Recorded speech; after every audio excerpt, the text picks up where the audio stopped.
في الأنبياء وسيد المرسلين نبينا محمد وآله وصحبه ومن سار على نهجه إلى يوم الدين أما بعد. அன்புக்குரிய இஸ்லாமிய சகோதரர்களே சகோதரிகளே, அல்லாஹுடைய மிகப்பெரிய அருளினால் நாங்கள் தொடர்ச்சியாக அல்லாஹ்வினுடைய அன்பை பெற்றுத்தரக்கூடிய அமல்கள் குறித்து படித்து வருகின்றோம்.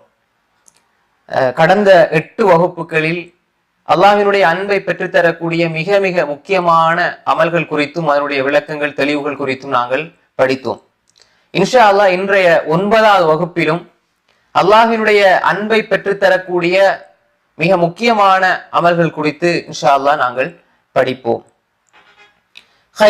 இன்றைய வகுப்பினுடைய முதலாவது அம்சம், அல்லாஹ்வினுடைய அன்பை பெற்றுத்தரக்கூடிய அமல்களில்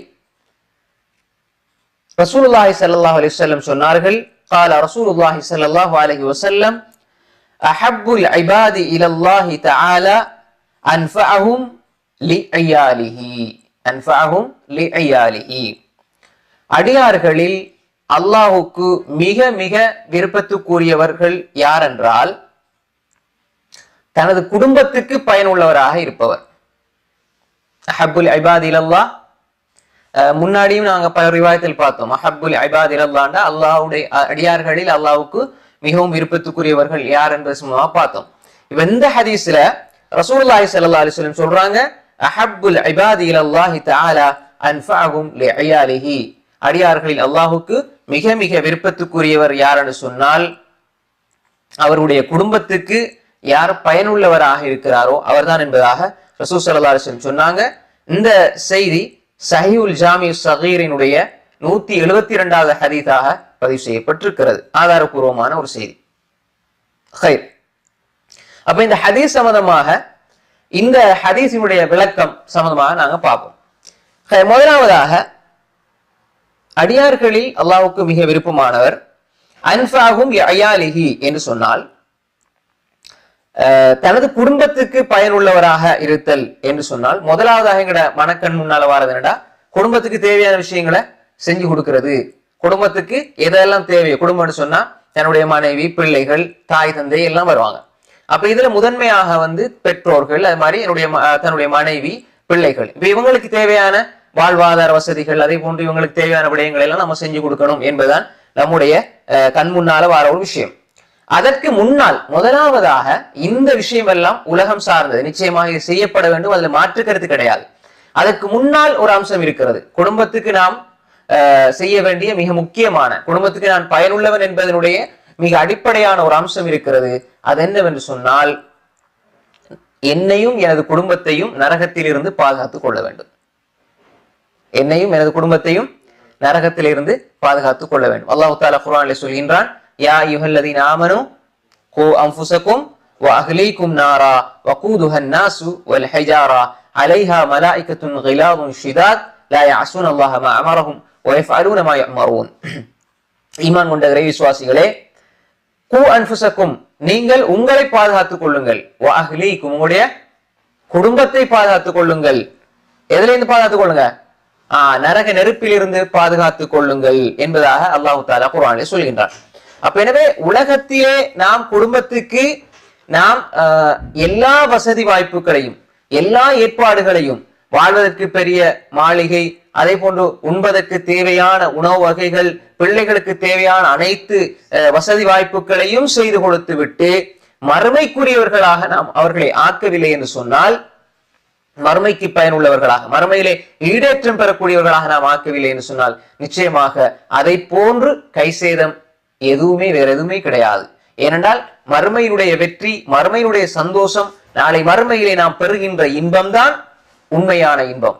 இந்த உலகத்தில் இருக்கக்கூடிய இன்பங்கள், ஆசா பாசங்கள் எல்லாம் தற்காலிகமானது, நிரந்தரமானது கிடையாது. எனவே நிரந்தரமான ஒரு இன்பத்தை நோக்கி அவர்களை செலுத்தக்கூடியவர்களாக, நிரந்தரமான ஒரு இன்பத்தை பெறக்கூடிய மக்களாக, அந்த பாதையிலே பயணிக்கக்கூடிய மக்களாக நாம் எங்களது குடும்பத்தை ஆக்க வேண்டும் என்பதை நாம் இந்த செய்தியில் இருந்து புரிந்து கொள்ள வேண்டும். எனவே முதலாவதாக நாம் குடும்பத்துக்கு இந்த அடிப்படையில் பயனுள்ளவர்களாக இருக்க வேண்டும். குடும்பத்துக்கு பயனுள்ளவர்கள் என்ற அடிப்படையில் நாம் பல கட்டங்களிலே, பல வகையிலே நாம் இதை நோக்கலாம். பல படித்தரங்களை கொண்டு இதனை நோக்கலாம்.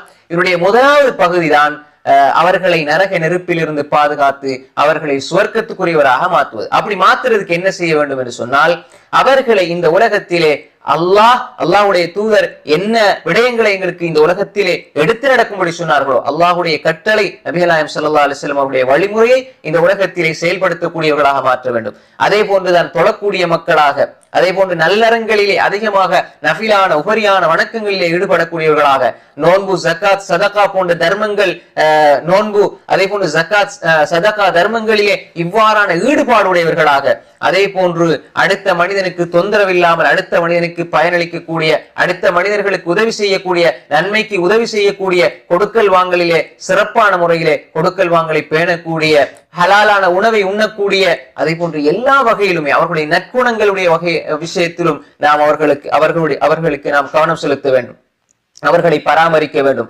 நற்குணத்தின் அடிப்படையிலும் அவர்களை நாம் பராமரித்து வர வேண்டும்.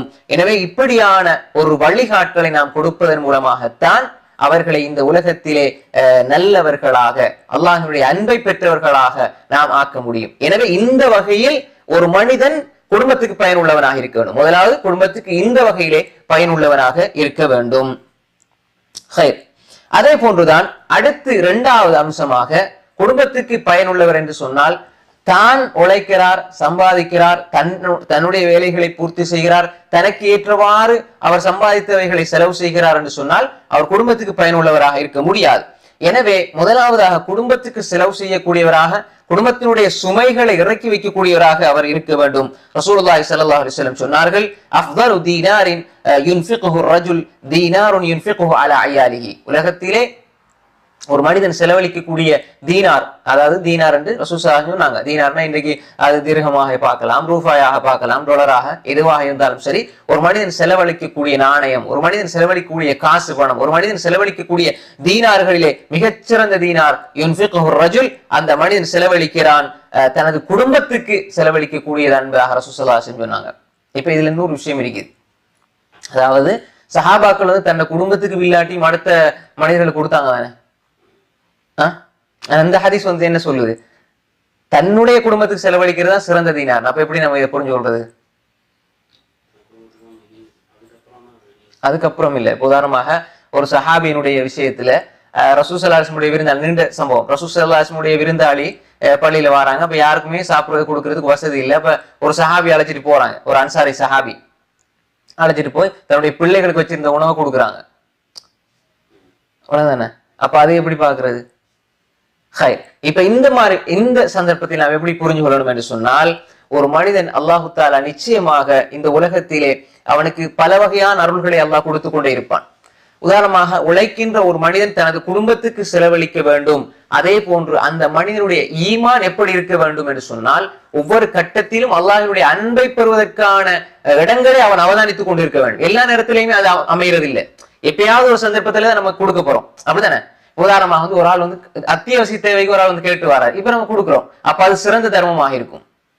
ஆனால் குடும்பத்துக்கு நம்ம ஒவ்வொரு நாளும் செலவழிச்சுக்கிட்டே இருக்கணும். இது செலவழிக்க ஒரு நாள் செலவழிக்காட்டி அவங்களுக்கு யார் கொடுப்பாங்க? தானே. அப்ப எனவே ஒரு ஆள் கேட்டு வாராரு, ரெண்டு பேர் கேட்டு வராங்க. ஒரு சந்தர்ப்பத்தில் ஏதாவது ஒரு சந்தர்ப்பத்தில் இவருக்கு உதவி செய்யணும், இவருக்கு ஏதாவது ஒரு ஹெல்ப் தேவைன்னு யாராவது கேட்கும்போது நம்ம செலவழிக்கிறோம். நமக்கு சரி வீட்டுல இப்ப இந்த நேரத்துல நம்மளோட குழந்தைகள் ரைட் எல்லாருக்கும் புரிய வச்சு போட்டு ரைட் இந்த நேரத்துல நம்ம கொஞ்சம் பார்த்து பொறுமையாக இருப்போம். அவங்க எங்களை விட தேவையுடையவங்க இருக்கிறாங்க, நிச்சயமா அல்லாஹ் அதுக்குரிய நன்மை தருவான். நம்ம கொடுத்தால் நிச்சயமா அதுக்கு பன்மடங்கு கூலி கிடைக்கும். அது ஒரு சந்தர்ப்பத்துல. இது அல்லாம ஒரு மனிதன் ஒவ்வொரு நாளும் செலவழிக்கும் பொழுது அவனுக்கு அதற்கும் கூலி கொடுக்கப்படும். தன் குடும்பத்துக்கு செலவழிக்கும் பொழுதும் நிச்சயமாக அவனுக்கு கூலி கொடுக்கப்படும் என்பதைத்தான் ரசூல் ஸல்லல்லாஹு அலைஹி வஸல்லம் அவங்க இங்க சொல்லி தருகின்றார்கள்.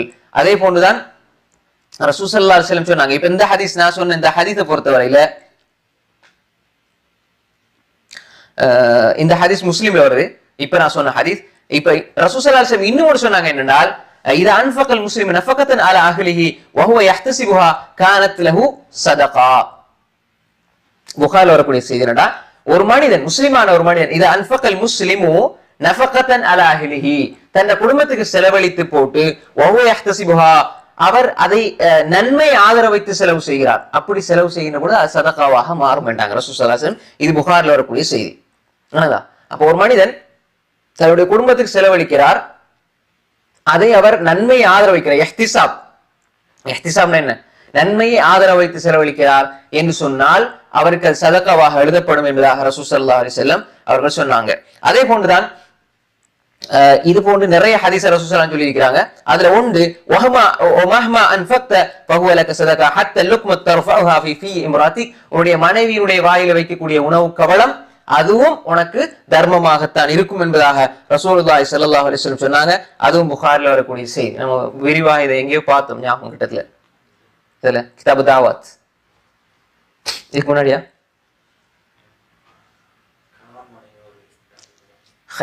அப்ப எனவே ஒரு மனிதன் தன்னுடைய குடும்பத்துக்காக செலவு செய்வது, தன்னுடைய குடும்பத்துக்கு செலவு செய்வது, தன்னுடைய குடும்பத்துக்கு கொடுப்பது என்பது நிச்சயமாக அதுக்கு தர்மத்தினுடைய நன்மை கிடைக்கும், சதகாவினுடைய நன்மை கிடைக்கும். அதுல ஒரு மனிதன் கஞ்சத்தனம் செய்யக்கூடாது என்பதை நாம் புரிந்து கொள்ள வேண்டும். அடுத்தது இதோட சம்பந்தப்பட்ட இன்னொரு விஷயம் என்னன்னு சொன்னால் இந்த ஹதீஸ்கள் எல்லாமே கணவன் தான் சம்பாதிக்கின்றவற்றிலிருந்து மனைவி கொடுக்க வேண்டிய, குடும்பத்துக்கு கொடுக்க வேண்டிய விஷயம்.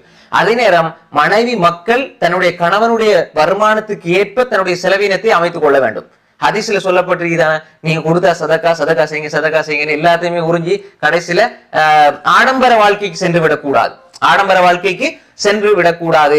மாற்றமாக கணவனுடைய அந்த நிலையை புரிந்து கொண்டு தன்னுடைய வாழ்க்கையை சரிவர நிறைவேற்றக்கூடியவராக, சரிவர திட்டமிட்டுக் கொள்ளக்கூடியவர்களாக இருக்க வேண்டும் என்பதையும் இந்த இடத்திலே அடுத்த தரப்பினர் மனைவி மக்கள் புரிந்து கொள்ள வேண்டும். மாற்றமாக அதே போன்று தன்னுடைய கணவன் உழைக்கிறார், சம்பாதிக்கிறார் என்றால் தனது மனைவி மக்களுக்கு, பிள்ளைகளுக்கு வாரி வாரி கொடுப்பதிலே அவருக்கு நிச்சயமாக நன்மை உண்டு. அல்லாஹ் நன்மையை தருவான், சதக்காவுடைய நன்மை கிடைக்கும் என்பதை நாம் புரிந்து கொள்ள வேண்டும். இரண்டு பக்கத்தையும் இந்த ஹதீஸை நாம் புரிந்து கொள்ள வேண்டும்.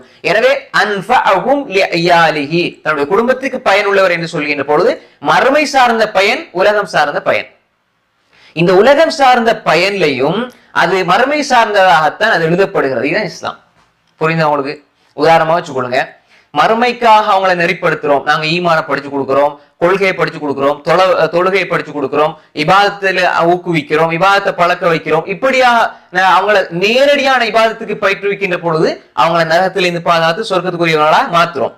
அதே நேரம் ரெண்டாவது அவங்களுக்காக செலவழிக்கிறோம், நாங்க அவங்களுக்கு தேவையான ஆடைகளை வாங்கி கொடுக்கிறோம், அவங்களுக்கு தேவையான உணவுகளை வாங்கி கொடுக்கிறோம், அவங்களை தங்க வைக்கிறதுக்கு வீடுகளை கட்டி கொடுக்கிறோம் என்றால் இதுவும் அல்லாஹ்விடத்திலே சதக்காவாக எழுதப்படும். ஆனால் இது நேரடியான ஒரு இபாதத்தாக, அதாவது அவர்களுக்கு நேரடியாக இபாதத்தை தூண்டக்கூடிய ஒரு விஷயமாக இது இல்லை. நான் சொல்றது அதுல இருந்து கொண்டு அவங்க ஓதுறாங்க, தொழுகிறாங்க, நன்மை செய்யறாங்க, சாப்பிடுற பிஸ்மி சொல்றாங்க, அது ரெண்டாவது ஒரு விஷயம். நேரடியாக தொழுங்கன்னா அந்த நன்மை கிடைச்சும், உங்களுக்கு அந்த நன்மை கிடைக்கும். அல்லாஹ் தஆலா சொல்றான் குர்ஆன்ல பிஸ்ஸலா வஸ்தபிர் அலைஹா லா நஸ்அலுக ரிஸ்கா நஹ்னு நர்ஸுகுக் வல் ஆகிபத்து லித்தக்வா. நபியே வஅமுர் அஹ்லக, உங்க குடும்பத்துக்கு தொழுகையை கொண்டு ஏவுங்கள், பிஸ்ஸலாத்தி வஸ்தபிர் அலைஹா, நீங்களும் அதுல பொறுமையாக இருங்க என்பதாக அல்லாஹ் தஆலா சொல்றான். அப்ப எனவே நாம் மறுமைக்குரிய ஏற்பாடுகளை அவர்களுக்கு செய்து கொடுப்பதை போன்று உலகத்தினுடைய ஏற்பாடுகளையும் செய்து கொடுப்பதன் மூலமாக அவர்களை நாம் சரியான பாதையிலே பயணிக்க செய்ய வேண்டும். அப்படி சரியான பாதையிலே பயணிக்க செய்கின்ற பொழுது நமக்கு சதகாவுடைய நன்மை, தர்மத்தினுடைய நன்மை வந்து கொண்டே இருக்கும். அப்ப எனவே இஸ்லாம் இந்த ரெண்டு விஷயத்திலுமே நமக்கு நன்மை தருகிறது. அதே நேரம் ரசூலுல்லாஹி ஸல்லல்லாஹு அலைஹி வஸல்லம் அவங்க சொன்னாங்க, இவங்க அல்லாஹுக்கு விருப்பத்துக்குரியவர்கள், இவங்க அல்லாஹ்வினுடைய அன்பை பெற்றவர்கள் என்பதை நாம் புரிந்து கொள்ள வேண்டும். அடுத்ததாக இன்னும் ஒரு விஷயம், இது ஒரு சிறிய விஷயம். சிறியண்டா இப்பொழுதுள்ள சூழ்நிலையில இது நமக்கு அவசியம் இல்லை என்றாலும் சுன்னத்தான விடயங்கள் செய்கின்ற பொழுது அது தேவைப்படும். என்ன ஹதீஸின் பார்த்துருவோம். அஹப்புல் இபாதி இலல்லாஹ், அல்லாஹுக்கு மிக மிக விருப்பமானவர்களில் அடுத்த சாரார் ரசூலுல்லாஹி ஸல்லல்லாஹு அலைஹி வஸல்லம் சொன்னாங்க. قال رسول الله صلى الله عليه وسلم يقول الله عز وجل, அல்லாஹ் தஆலா சொல்கின்றான், இன்ன அஹப்ப இபாதி இலைய அஜலுஹும் ஃபித்ரா. என்ன விளங்குறீங்க? يقول الله عز وجل என்ன? அல்லாஹ் கூறான். அப்ப இது என்ன ஹதீஸ்? என்ன ஹதீஸுல் குதுசி. அப்ப அல்லாஹ் தஆலா என்ன சொல்றான்னு சொன்னால், இன்ன அஹப்ப இபாதி இலைய, என்னுடைய அடியார்களில் எனக்கு மிக விருப்பத்துக்குரியவர்கள். இன்ன அஹப்ப இபாதி இலைய, என்னுடைய அடியார்களில் எனக்கு விருப்பத்துக்குரியவர்கள். அஜலுஹும் ஃபித்ரா. அஜலுஹும் ஃபித்ரானா என்ன? நோன்பை விரைவாக துறக்கக்கூடியவர்கள்.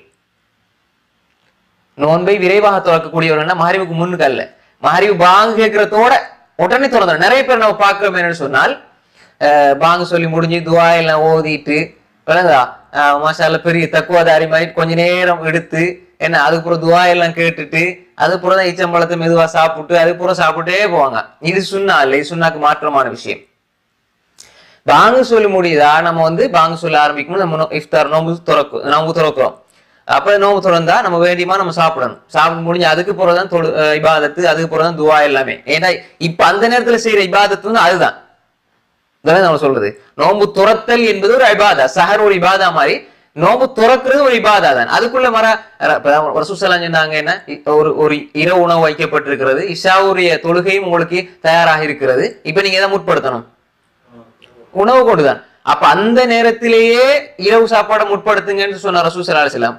ஒரு நாள் முழுக்க பசியில இருந்து போட்டு நீங்க மஹரிபுடைய நேரத்துல நீங்க ஈச்சம்பழத்தின் துவா கேட்டீங்கன்னா சரி வருமா? சரி வருமா? உள்ள பெட்டிஸ்லயும் சமோசாவிலையும் இருக்கும், நீங்க துவா கேட்டுக்கிட்டே இருப்பீங்க, அது சரி வராது. அப்ப எனவே சுன்னாவுக்கு மாற்றமான விஷயம், அதாவது கொஞ்சம் தாமதப்படுத்துறது நம்ம பேணுதல் மாதிரி. இப்ப அவர் என்ன செய்வார், தஸ்பியோட திக்ரோட நம்ம எல்லாம் இஃப்தார் செஞ்சுட்டு இருப்போம்.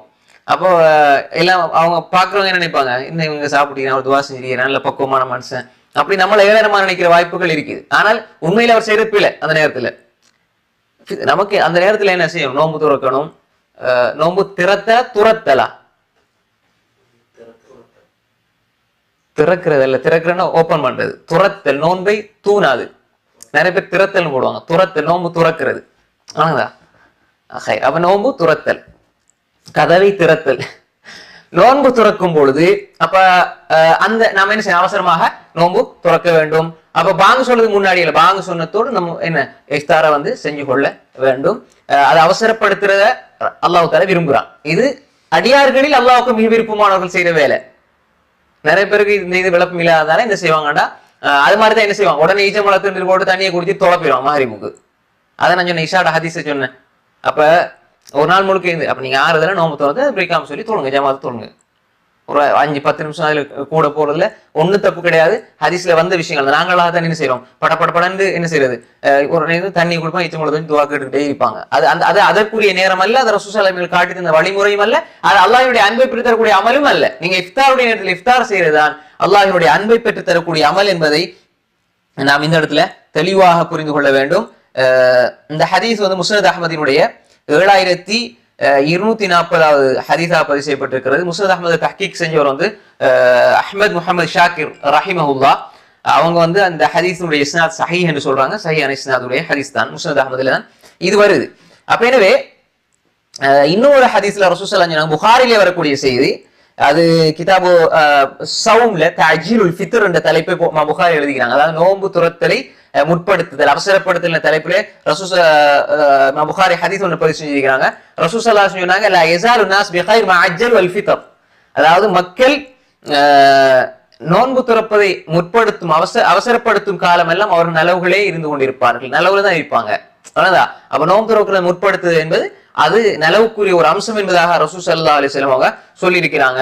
அப்ப நோம்பு திறந்துட்டு துஆக்கள் ஓதுறாங்க. அல்லாஹும்ம லக சும்து அப்படி எல்லாம் வபிகாமது அலைக தவக்கல்து அலா ரிஸ்கிக அஃப்தர்து ஃபதகபல் மின்னி ஓதுவாங்க. இன்னொரு அல்லாஹும்ம லக சும்து அப்படி எல்லாம் ஓதுறாங்க. அது மாதிரி ذهب الله مبتلتي العروق وثبت الاجر ان شاء الله ஓதுறாங்க. அதே மாதிரி இன்னும் சில துஆக்கள் ஓதுறாங்க. எந்த ஒரு சஹீஹான ஹதீஸுமே நோம்பு திறக்கும் பொழுது ஓதுறதுக்கு எந்த ஒரு சஹீஹான ஹதீஸும் கிடையாது. நான் சொன்ன இந்த அல்லாஹும்ம லக சும்து லைஃப் ஆனது, ذهب الله அதுவும் லைஃப் ஆனது. இன்னும் ஒரு சில துஆக்கள் ஓதுறாங்க. எல்லாமே பலவிதமான ஹதீஸ்கள் தான். நீங்க வேண்டிய துஆவை கேட்டுக்கொள்ளலாம். வளர்ந்தன குறித்த துஆ ஒன்று நோன்பு திறக்கும் பொழுது கிடையாது. அதான் ذهب الله தாகம் சென்று விட்டது, வபுத்தல்லத்தில் உரூகோ சொல்லி வரக்கூடியது எல்லாமே அதாவது அந்த ஹதீஸை அதை விரிவாக பேசுறதுன்னா அதனுடைய மத்தன்ல கூட அது மைய கருத்துல கூட சில பிரச்சனை இருக்குது, இல்ல தோண்டி இருக்குது. அதை நாங்க பேசல. ஆனா இஸ்னாத் அறிவிப்பாளர் வரிசையில அந்த ஹதீஸ் பலவிதமானதான். அவ்வளவுதானே. அப்ப எனவே இந்த வகையில் இப்ப உதாரணமா தாபல்லாமா வபுத்தல்லத்தில் உரூகோ அந்த நோம்பு திறக்கும் பொழுது ஓதுவதாக இருந்தால் தாகம் தணிந்து விட்டது என்று சொன்ன ஒரு ஆள் இப்ப தண்ணி இல்லை அவரு குடிக்கிறதுக்கு, வளதா தண்ணி இல்லை, ஈச்சம்பழம் இல்லை, ஒரு இடத்துல இந்த துவா ஓதுறாரு. அப்ப அது சரியில்லை, அந்த பிள்ளை தானே, அவர் சொல்றதே போய் தானே. அது தண்ணி குடிச்சாதான் அந்த கருத்து வரும். சொல்றது அப்ப எனவே ஈச்சம்பழத்தோடு நோன்பு துறக்கிறாரு, அவருக்கு தண்ணி கிடைக்க இல்லை, அல்லது தண்ணி இல்லாத ஒரு இடத்துல அவரு மாட்டிக்கிட்டாரு, வேற ஏதாவது ஒரு பொருளை கொண்டு நோன்பு துறக்கிறாருன்னா அந்த தஹபுல்லா தல்லத்தில் அவருக்கு நரம்புகள் நனைந்தது எப்படி வரும் அது? அப்ப எனவே அந்த இல்லத்து அந்த அதுலயும் ஒரு சின்ன சிக்கல் இருக்கிறது. ஆனா அதை வச்சு நான் ஹதீஸ் தாயிஃப்னு சொல்லல, அறிவிப்பாளர் செயலை பிரச்சனை இருக்கு. இது சம்பந்தமா விரிவாக நான் வேற ஒரு இடத்துலையும் பேசியிருக்கிறேன். அப்ப எனவே இந்த மாதிரி துவாக்கள் எதுவுமே சரியானது கிடையாது.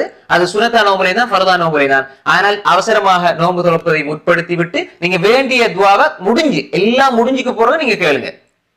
நல்லதா? எல்லாம் முடிஞ்ச போற கேளுங்க. அதான் இந்த இடத்துல வந்த விஷயம். அப்ப அதனால தெளிவாக இந்த ஹதீஸை பார்த்தா கூட அந்த இடத்துல தண்ணியை குடிச்சு போட்டு எல்லாத்தில் ஒரு அது மாதிரி இன்னொரு ஆளுக்கு சொல்லி கொடுத்து அல்லாஹ் மலக்க சும் தூவால அரிசி அல்லாஹ் மரப்பாதி தாவதி தாம் அப்படிலாம் சொல்லிட்டு இருக்கும்போது அங்க என்ன இந்த ஹதீஸுக்கு முரணாகவே நம்ம செயல்பட வேண்டி வரும். இதெல்லாம் புகாரில் வரக்கூடிய ஹதீஸ், ஆதரவுபூர்வமான முஸ்னத் அஹ்மதில் வரக்கூடிய புகாரில் வரக்கூடிய ஹதீஸை தான் நான் இப்ப சொன்னேன். அப்ப அது ஏன் அப்படி சொல்லப்படுகிறது என்று சொன்னால், ஒரு மனிதன் அல்லாஹ் தஆலா ரைட் அவனை பயிற்றுவிக்கிறான், அவனுடைய ஆன்மாவை பயிற்றுவிக்கிறதா நோன்பு. ஆனால் அதே நேரத்துல அந்த மனிதனை அல்லாஹ் தஆலா ஒரு கடைசி நேரத்துல கூட அல்லாஹ் தஆலா சந்தோஷப்படத்தான் பாக்குறான். அந்த நேரத்துல கூட ஒரு மனிதன் ரைட் அல்லாஹ்வுடைய அந்த கட்டளை தான் நமக்கு முக்கியம். நம்ம இன்னும் கொஞ்சம் பசிச்சிருந்தா இன்னும் கொஞ்சம் நன்மை கிடைக்கும் என்பது அல்ல சொல்றது. அல்லாஹ் மனிதன் இந்த தன்னுடைய நஃப்ஸை கட்டுப்படுத்தணும், பயிற்றுவிக்கணும் என்பது அல்லாஹ்வோட நோக்கமே தவிர அதுல பயிற்றுவிக்கிறது இல்லை. இந்த நேரத்துல நீ திறந்தே ஆகணும், இந்த நேரத்துல நோன்பு பிடிச்சே ஆகணும், இதுல பசிச்சிருக்கணும். ஆனா நோன்பு துறக்கும் பொழுது நீ அவசரப்படுத்தணும் என்றால் அந்த நேரத்துல நம்ம அதை கட்டுப்படுறதா நம்ம கட்டளையை தவிர அது அல்லாம நாங்க இன்னும் கொஞ்சம் ஒரு 6:25 பாங்கன்னா நம்ம 6:50 துறப்போம் என்று சொல்றது சுன்னாக்கு மாற்றமானது. அது அல்லாஹ்வுக்கு விருப்பமான செயல் கிடையாது என்பதை நாம் புரிந்து கொள்ள வேண்டும்.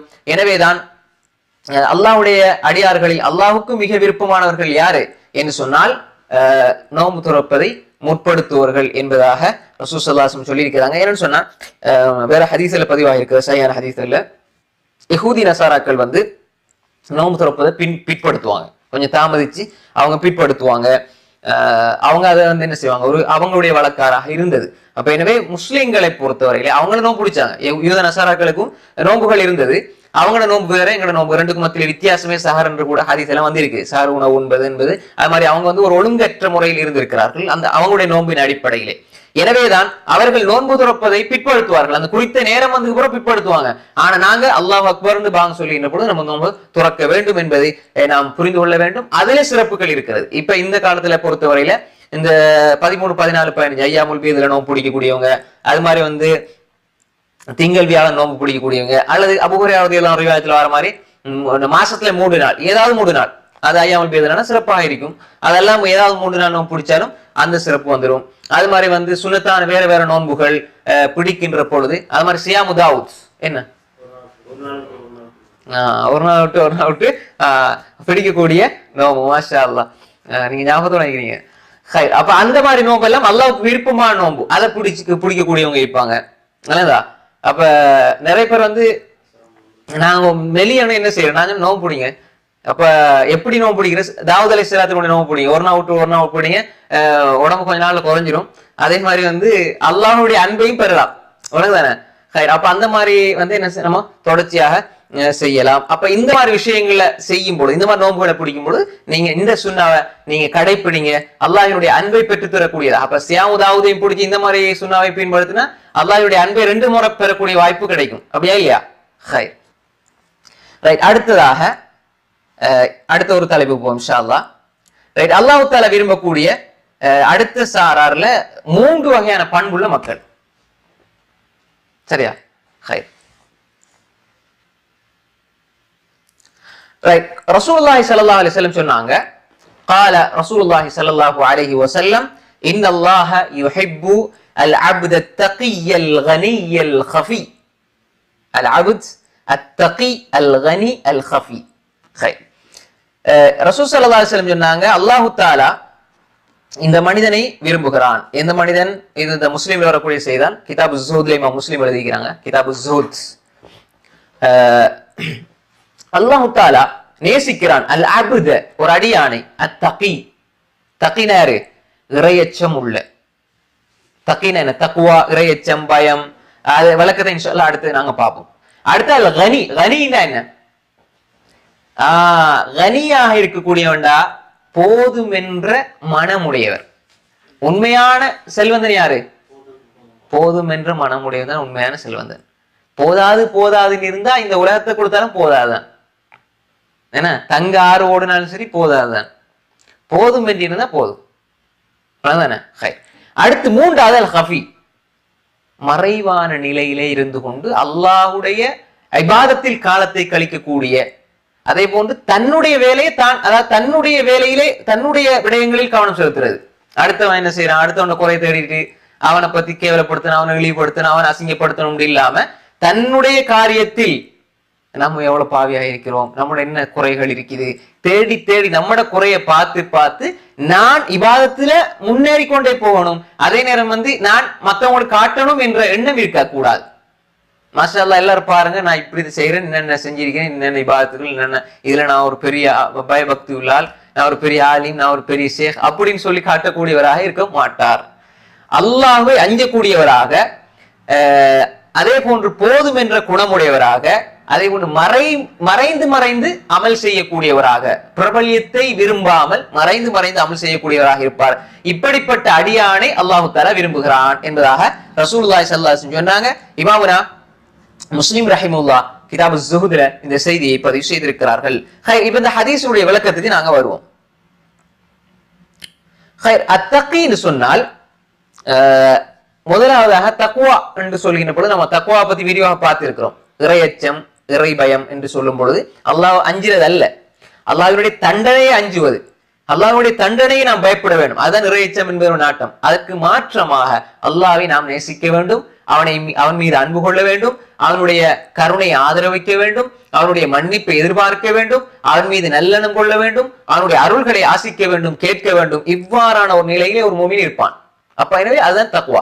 அதே மாதிரி அல்லாஹ் ஈமான் கொண்டிருப்பான், தொழுகையை சரிவர நிறைவேற்றுவான், அதே போன்று அல்லாஹ் கொடுத்ததை செலவழிப்பான். முஹம்மது ஸல்லல்லாஹு அலைஹி வஸல்லம் அவர்களுக்கு இறக்கி வைத்ததை கொண்டு அவர் ஈமான் கொண்டிருப்பார். முஹம்மது ஸல்லல்லாஹு அலைஹி வஸல்லம் முன்னால இறக்கி வைக்கப்பட்ட வேதங்களை கொண்டு ஈமான் கொள்வார், ரசூல்மாரை கொண்டு ஈமான் கொள்வார், மறுமை நாளை கொண்டு ஈமான் கொள்வார், கியாமத் நாளை கொண்டு ஈமான் கொள்வார். அதே போன்று கபருடைய வேதனை, சொர்க்கம், நரகம், அதே போன்று எல்லா வகையான நம்பிக்கை சார்ந்த விடயங்களிலே அவர் கவனம் செலுத்துவார். அதே போன்று அவர் அல்லாஹ்வுக்காக தர்மம் செய்வார், கோபத்தை அடக்கிக் கொள்வார், மக்களை மன்னிப்பார், பாவம் தவறுகள் செய்தார் உடனே இஸ்திக்பார் தௌபா செய்து விடுவார். அதே போன்று செய்த குற்றங்களை தொடர்ந்து செய்திருக்க மாட்டார். ஒரு குற்றம் என்று தெரிந்தால் அதை உடனே விட்டுவிட்டு அல்லாஹ்வுக்காக வேண்டி தன்னுடைய வாழ்க்கையை மாற்றி செயல்பட ஆரம்பிப்பார். தன்னுடைய வாழ்க்கையை மாற்றக்கூடியவர் தான் தக்வா உள்ளவர். இவரை அல்லாஹ் தஆலா நேசிக்கிறான். இரண்டாவதாக அல் கனி. கனின்னு சொன்னா பொதுவாக அல்லாஹ்வுடைய விஷயத்துல வல்லாஹு கனி வல்லாஹுல் கனி வ அன்துமுல் ஃபுகரா, அல்லாஹ் தஆலா கனியாக இருக்கிறான், அல்லாஹ் கனியாக இருக்கிறான், வ அன்துமுல் ஃபுகரா, நீங்க அவன் பால் தேவையுடையவனாக இருக்கிறீர்கள். அல்லாஹ் செல்வந்தனாக, அல்லாஹ் கொடுக்கக்கூடியவன், யாரை விட்டும் அனைவரை விட்டும் தேவையற்றவனாக இருக்கிறான். வல்லாஹுல் கனி, அல்லாஹ் யாரு கனியாக இருக்கிறான், நீங்க யாரு ஃபுகரா ஃபகீர்ன தேவையுடையவர்களாக இருக்கிறீர்கள். வல்லாஹுல் கனி வ அன்துமுல் ஃபுகரா. கைர். அப்ப இந்த இடத்துல கனின்னு சொன்னா ஒரு மனிதன் பிறரிடம் இருந்து தேவையற்றவனாக இருக்க வேண்டும். அதே போன்று இன்னும் இதனுடைய ஆழமான கருத்து என்ன சொன்னா போதும் என்ற மனம் இருக்க வேண்டும். ஒரு மனிதனுக்கு போதும் என்ற மனம் இருக்க வேண்டும். ஒரு மனிதன் நான் என்னுடைய அடிப்படை தேவைகள், அடிப்படை வசதி வாய்ப்புகள் அவன் செய்து கொள்ள வேண்டும் என்பது அதில் ஆசை வைப்பு தப்பு கிடையாது. இப்ப நீங்க ஒரு அழகான வீடு கட்டணும், ஒரு வாகனம் எடுக்கணும், உங்களோட பிள்ளைகளுக்கு பொருட்களை தேவையானவர்களை வாங்கி கொடுக்கணும்டா அது பிரச்சனை அல்ல. இப்ப நீங்க 1க்கு 2 வச்சுக்கிட்டு 3வது 4வது எதிர்பார்க்கிறது, அதே மாதிரி பல ஒரு ஜெனரேஷனுக்கு சம்பாதிச்சு முடிஞ்சு 2வது சந்ததியினருக்கு சம்பாதிக்கின்ற அதுக்கும் சேர்த்து கவலைப்படுறேன். அடே இந்த பிள்ளைக்கு நான் இதை கொடுக்கணுமே அதை கொடுக்கணுமே சொல்லி திரும்ப திரும்ப நம்முடைய மனசை வருத்தி கொண்டு அப்படி யோசித்து கொண்டு தன்னை வருத்தி கொண்டு தேடிக்கொண்டே இருக்கக்கூடியவர்கள் எப்பொழுதுமே தன்னுடைய வாழ்க்கையில நிம்மதி அடைய மாட்டார்கள். போதும் என்ற குணம் வாழ்க்கையில வராது. மாற்றமா ரைட் அல்லாஹ் இன்றைக்கு வரக்கூடிய இன்றைக்கு நமக்கு என்ன தேவையோ அது அல்லாஹ் தந்திருக்கிறான். இன்றைக்கு தந்த அல்லாஹ் நாளைக்கு தருவான். அப்ப நாளைக்கு வரும்போது இன்று பார்க்கும் பொழுது இன்று பார்க்கும் பொழுது நம்ம நேற்று அந்த ஹதீஸை பார்த்தோம். இன்று பார்க்கும் பொழுது ஒரு மனிதர் 3 விடயங்களோடு அவனுடைய வாழ்க்கை இருக்கும் என்றால் 3 விடயங்கள் அவனுக்கு ஒரு நாள்ல கிடைக்கும் என்றால் அவனுக்கு இந்த உலகம் கிடைச்சத போன்னு சொன்னாங்க ரசூலுல்லாஹி ஸல்லல்லாஹு அலைஹி வஸல்லம்.